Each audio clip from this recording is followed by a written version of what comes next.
are at the Greater Reset 4 in Morelia. We are hosting people from all around the world, 15 countries here in person, 22 countries watching online. This is a gathering of freedom-minded people trying to find, what are the next answers to create a better world than maybe the one we were born into. This community gathers every year in January since 2020. The Greater Reset is also a big effort of the Freedom Cell Network.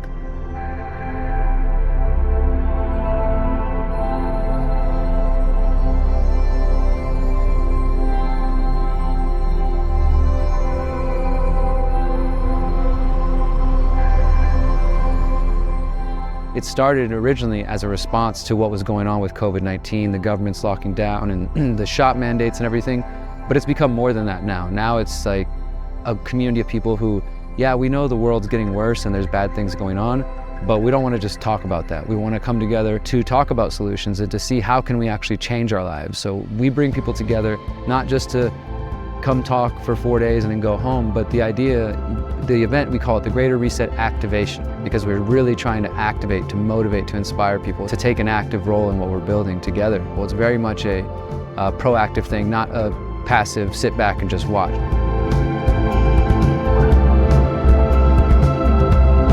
When we started this, Mexico was the only country you could fly into that didn't have vaccination requirements. So we had people from Europe come.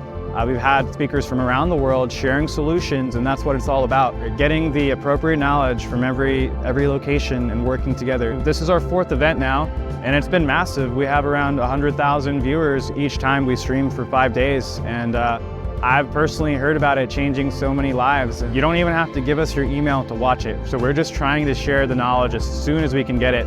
Every time we've had a talk, we've released it the very next day. So if you go on our website, or our Odyssey channel for the Greater Reset, you can find we have over 80 videos already published from solutionaries. And it's really important because we need to give people hope and inspiration that they can make the change. And we don't own the Greater Reset, we all own the Greater Reset. And so I think the choices Derek makes in his organization and what we do for the Greater Reset is we are facilitating our community to stand up.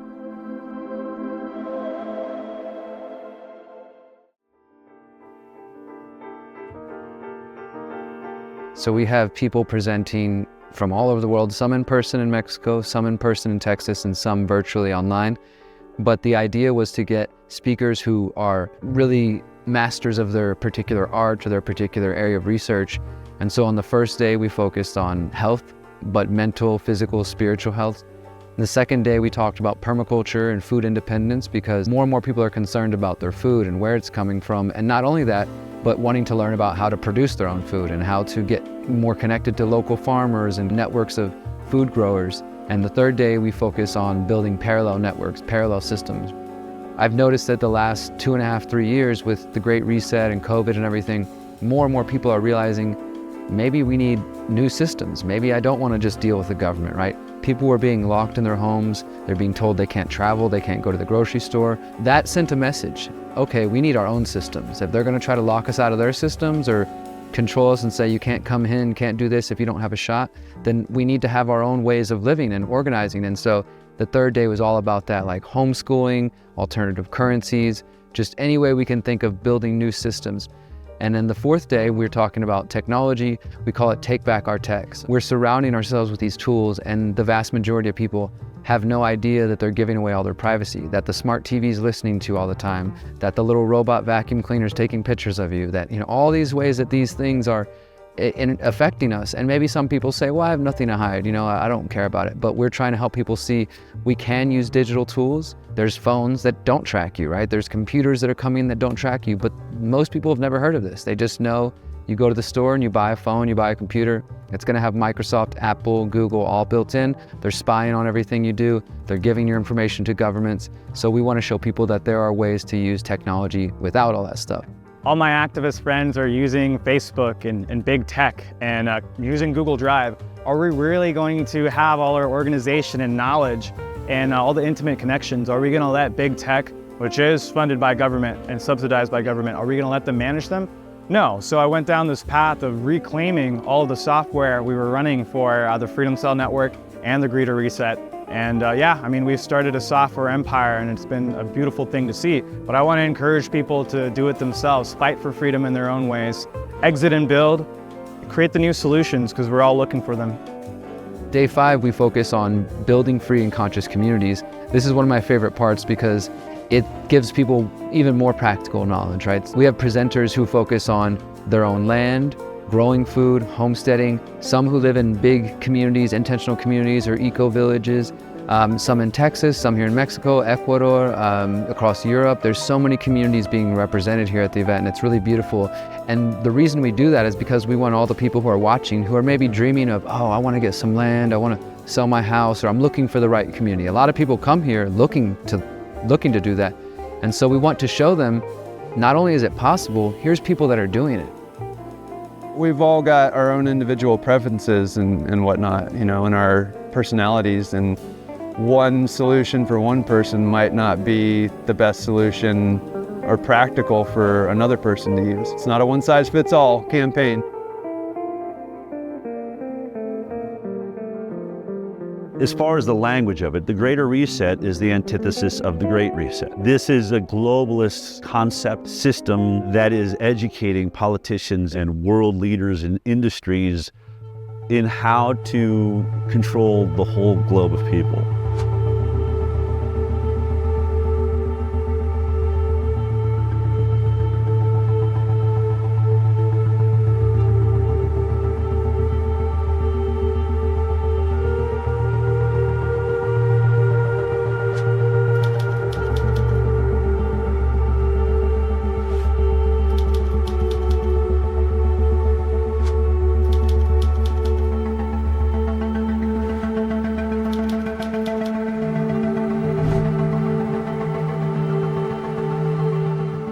The Greater Reset, to me, is a brilliant idea, which is, let's be the antithesis of that. Instead of a small group of people dictating to the world, you know, who we are and what we're allowed to do, Greater Reset is let's inspire the sovereignty and the power in each person to dictate to those small-minded individuals that think they're in control who we're going to be and how we're going to live. It's a spectacular event, and it's filled with the right types of speakers.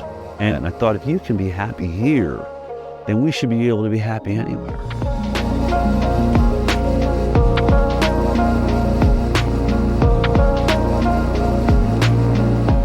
The Greater Reset is a gathering of people that are questioning the narrative and questioning the way that we've been told to live, you know, a conventional life. The Greater Reset is about primarily decentralization, building alternative systems so that are not based on hierarchies or coercion, where everything's voluntary.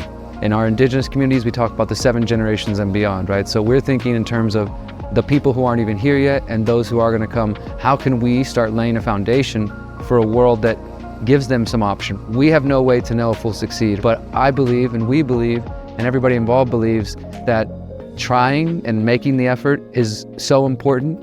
And if we didn't make this effort, then we're basically just giving up and selling out the coming generations. It's really a very diverse community ideologically. And it's a beautiful thing because we can all share those ideas and learn from each other and take what works for us. And it's okay if we don't resonate with something else, we can let that go. And I think that the conversation of all these different points of views is really empowering the evolution.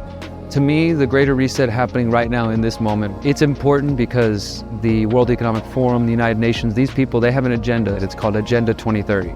Well, it's 2023, and the United Nations and the World Economic Forum have called this the decade of transformation. So they are very much working night and day to create their vision.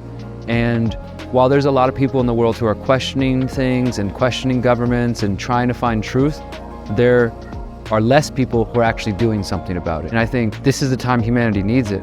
This is our time. This is like our generations. And I mean that collectively, right? Like if you're alive and you're physically able and you're hearing this message, I'm talking to you. It doesn't really matter your age. We're the generations that have the opportunity to make this change.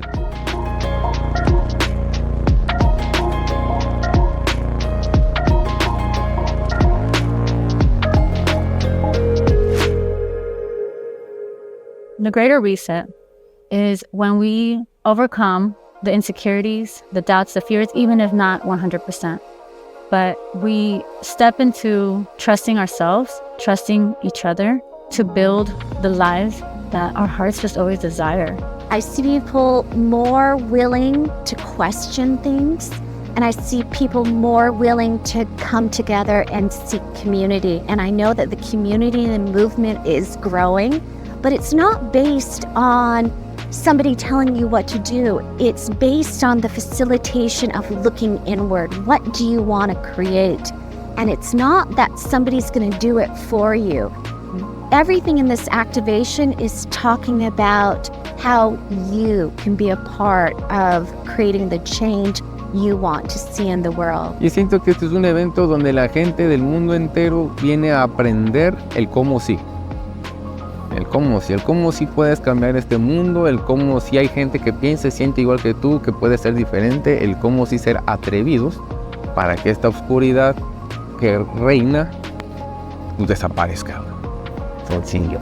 Tal vez no nos toque a nosotros todavía vivir ese cambio que queremos, ese futuro brillante que nos pintaron cuando éramos niños, pero tenemos la confianza y la certeza de que al menos estamos poniendo esas bases para construir esa realidad que algún día, si Dios nos da la oportunidad, volverlo a sentir o ser testigos de ello. Y a mí lo que me trajo aquí realmente fue la gente, que aquí en Morelia tenemos este espectacular lugar.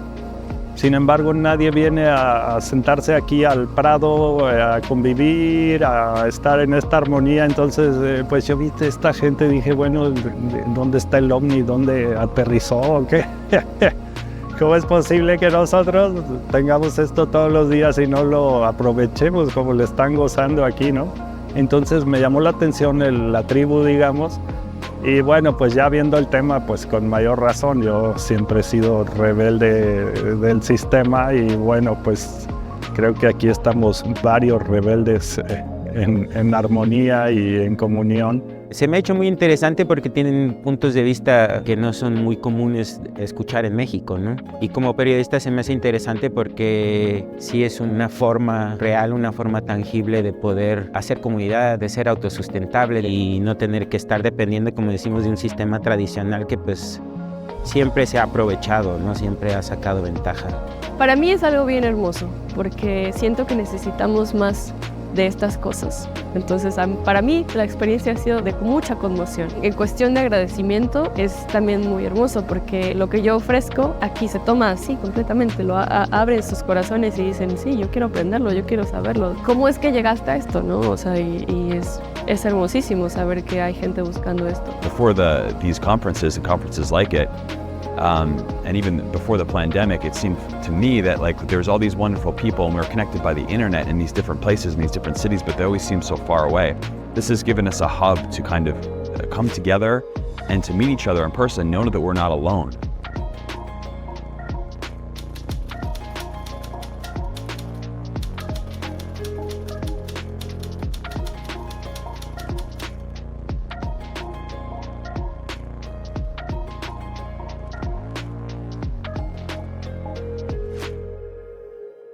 Since I was raised in a household with a lot of abuse, and I was always willing to question everything.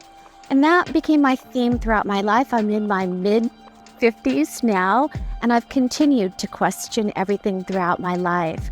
So I think that gave me the foundation to look at the outer world as something that really I should not just accept as reality. I looked at the outer world as I'm going to navigate this in a way that makes sense, but I'm not going to just accept and trust on the basis of authority being authority. The point that got us to our awakening, we kind of knew that we needed to decentralize, that we needed to look outside of the system, but spiritually I was very lost and confused, and our relationship went to very toxic places. We were drinking, we were fighting, arguing over every little thing, triggered over every little thing, and it got to a point where we either were going to break up or we had to do something about it. And somebody introduced us to psychedelics, And that completely shifted our entire life. A veces nos sentimos solos y creemos que estamos locos, la familia nos rechaza, entonces estamos un poco así en divergencia, en mucha mentalización, no sabemos qué decisiones tomar. Pero si nos reunimos con otras personas que estén vibrando lo mismo, que estén teniendo este tipo de ideas, cada vez se nos va a hacer más fácil tomar la decisión de hacer cambios, de poner la palabra, y la palabra es la columna vertebral. Y lo haces con conciencia, pues entonces puedes salir de esos estados de divergencia y estar en resonancia y en mayor coherencia, que eso es lo importante, estar en coherencia con lo que pensamos, con lo que hablamos y con lo que actuamos. Ese es un proceso, así que bienvenidos los que quieren salir de la divergencia. We are experiencing life, and we should be allowed to make any decision we want that really doesn't hurt someone else. Freedom starts with yourself, right? You have to trust yourself in order to trust other people. And I think that's where we're getting out. We're starting to live in such fear. We don't trust ourselves, we don't trust other people, and therefore we are imprisoning ourselves. Fear imprisons us. Fear takes away our freedom. And fear is how the government is allowing us to vote away our own freedoms. I think freedom truly is life.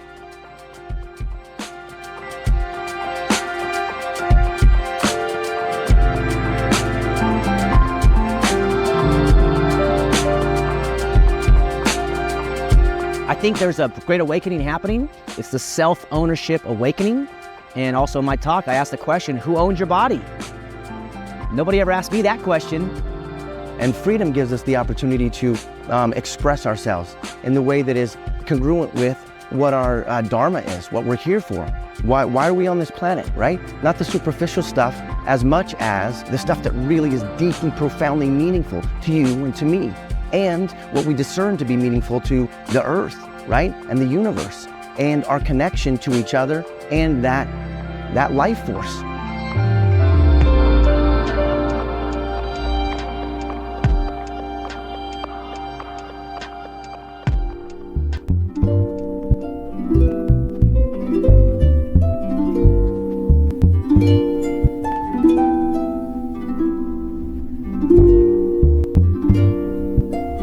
Freedom comes from within. Freedom is the knowledge that we are sovereign individuals.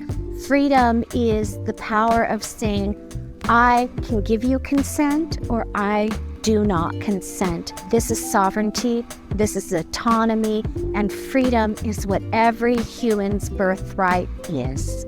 It's all about understanding that if we grow our own food, then that creates that much more freedom for us. Because if we work to buy the food, then if we grow our own food, we have to work less. So that's like one of the steps out of the modern slavery. Para mí eso es la libertad, la soberanía personal. El que yo decido qué ser, qué hacer, poder elegir con qué curarme, qué comer, dónde respirar, cómo vestirme. It's the ultimate responsibility because it means you are willing to take responsibility for everything you say and do. And it means that you don't require anyone to control you or to rule over you because you have become the king or queen of your own domain. You are free, meaning you're also free from trauma. You're free from binding contracts. You are free from addiction. You are free from hostile programming. You're free from cultural conditioning. So true freedom to me is spiritual freedom. And it means that you are embodying that by the way you live. I think that is the ultimate goal for all of us, and it's a work of multiple lifetimes. So freedom is not just that, oh, I don't pay tax or I don't wear a mask. It's that you are free as a soul.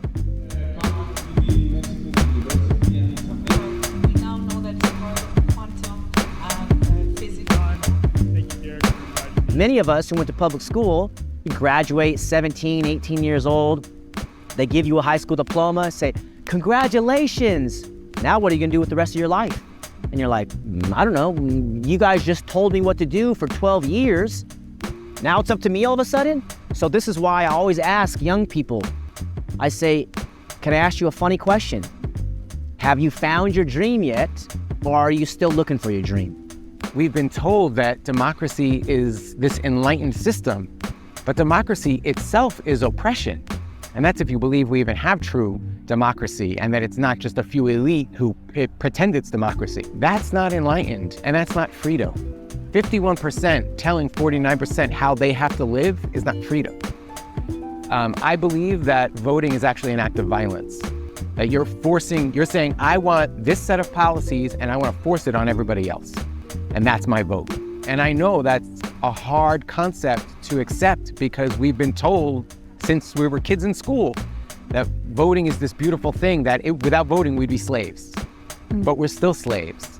We're just choosing a master. It's still a master. I am sovereign if I stand and believe that I have all of my rights endowed upon me.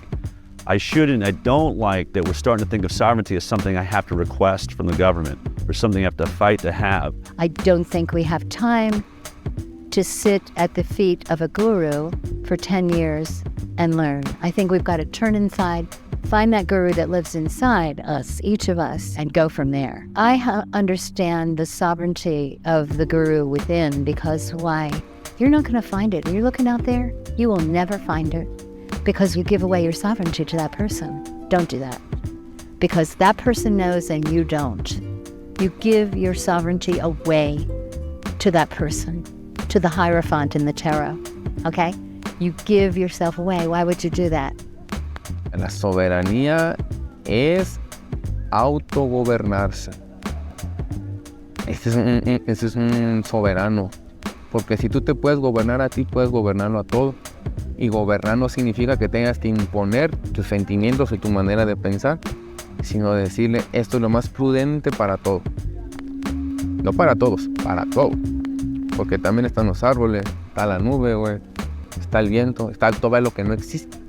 Entonces un soberano es el que realmente piensa por el más alto bien de todos. Soberanía para mí es una energía, un movimiento que permite que las diferentes personas, elementos de la naturaleza puedan encontrar la potencialidad. Una soberanía alimentaria permite esa potencialidad, permite darnos cuenta de ese poder de conectarnos a las relaciones de amor con las otras personas, con nuestra familia, con los vecinos de la comunidad.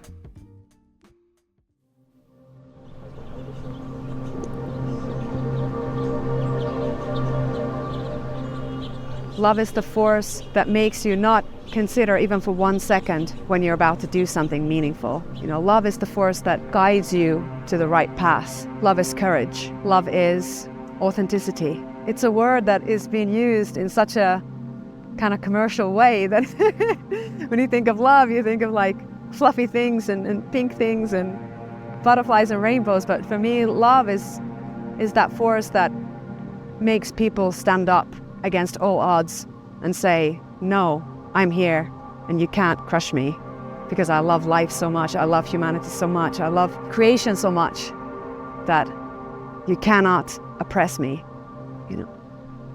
What I'm understanding love to be is the base of where my intentions come from, the base of where my thoughts, my actions, my desires come from. They sometimes come from other places, but when they come from love, beautiful things fruit from that. Love is a feeling that you get when you connect with someone or something or an experience that makes you feel more like yourself, like more like your true self, right? And I think that kind of makes sense. You know, if you go outside and you're enjoying a sunset, you're just like, wow, I love this moment, right? There's something that inside you feels connected to that sunset, to that nature, and makes you feel more whole, right? If you're loving another person and you embrace them and you feel like that connection, we call that love, right? But it's just a word that stands in for being connected to something that is divine or something that's beyond us. Love is acceptance, understanding, care, kindness. Love is innocence. Love is forgiveness. And love is the breath. Love is light.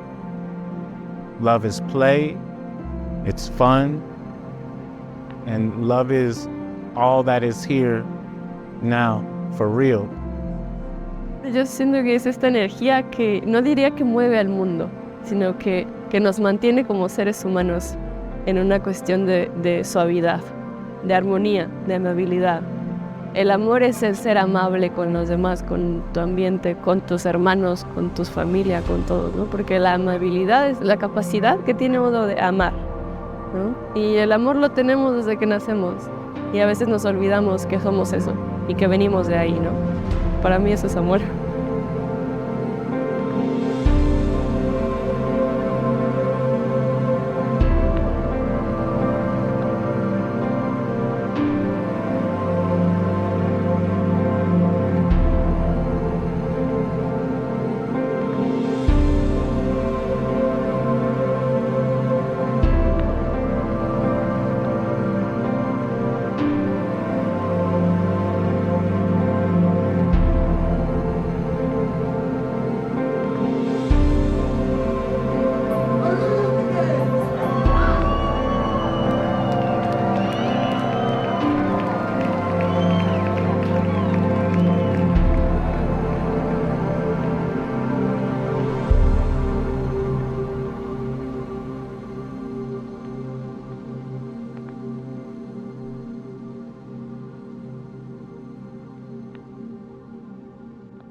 The things we go through in life are necessary to make us who we're supposed to be. Maybe everybody feels like the time they're alive is important, right? It's just a human thing. But I think there truly is something special about this moment. Yeah, I feel it, I know it, there's no question to me. And every experience confirms it. When I make a new connection, a new friendship, partnership, whatever, some experience we have, it lets me know this is why I'm here. This is why I'm supposed to be here. So I do believe that whether we as individuals know our purpose, that we're supposed to be here for one reason or another. And maybe we won't even figure it out till later, right? Maybe as we're old and getting ready to leave, we find, oh, it makes sense now. Now I remember, I know exactly why I was brought here. But I do believe every person that is alive today, in some way, they are meant to be here to affect the planet and the time we're living in. For me, what I feel drives all of it is this is all an experience. We're here to have as many experiences as possible. So anytime something comes up that we're not exactly excited about, it's an opportunity. That's a lot of what motivates me. And also connecting with other people. The more of this work that we do, the more that we get to deeply and vulnerably and authentically connect with other people. And I think that's really the core of what we're here to do.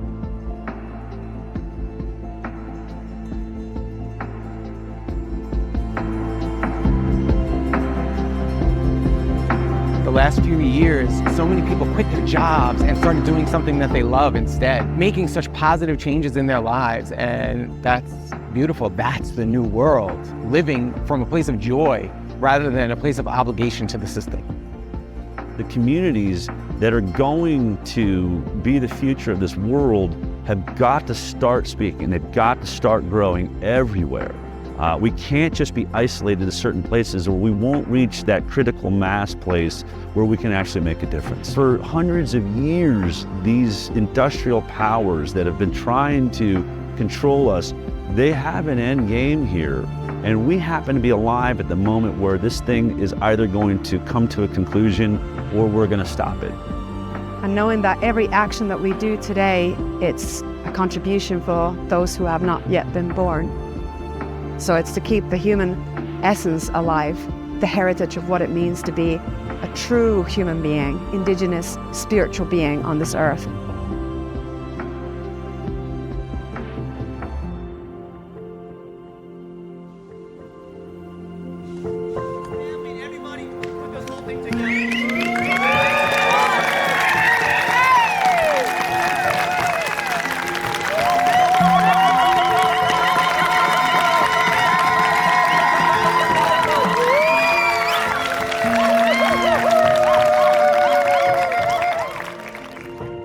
And this is that grassroots community connection where we're able to exchange ideas, goods, services, and possibly build things that that continue to serve communities into the future. This community is full of loving people, kind people.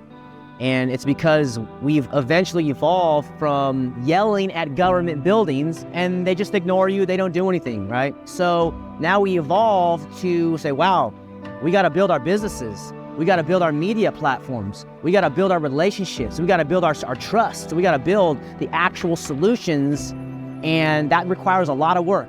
I truly believe we can be the change we want to see in the world, and we're going to come together. And unfortunately, maybe this message hasn't reached some places that are more controlled. We need to build the alternative. And you know, if you see that the world they're trying to create, I'll take any alternative over that. I dream of us just coming home, remembering who we are, and living in harmony with each other. I truly believe that is possible. Whether it will happen collectively in our lifetimes or not, I don't know that. I don't think anybody knows.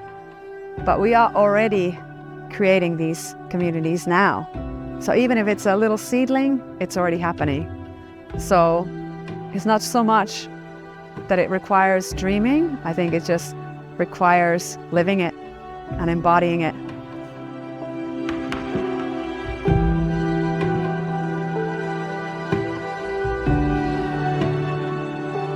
I feel like this is exactly what I was trying to do from the beginning, and to be here 13 years after waking up, it feels like there's only bigger places it can go.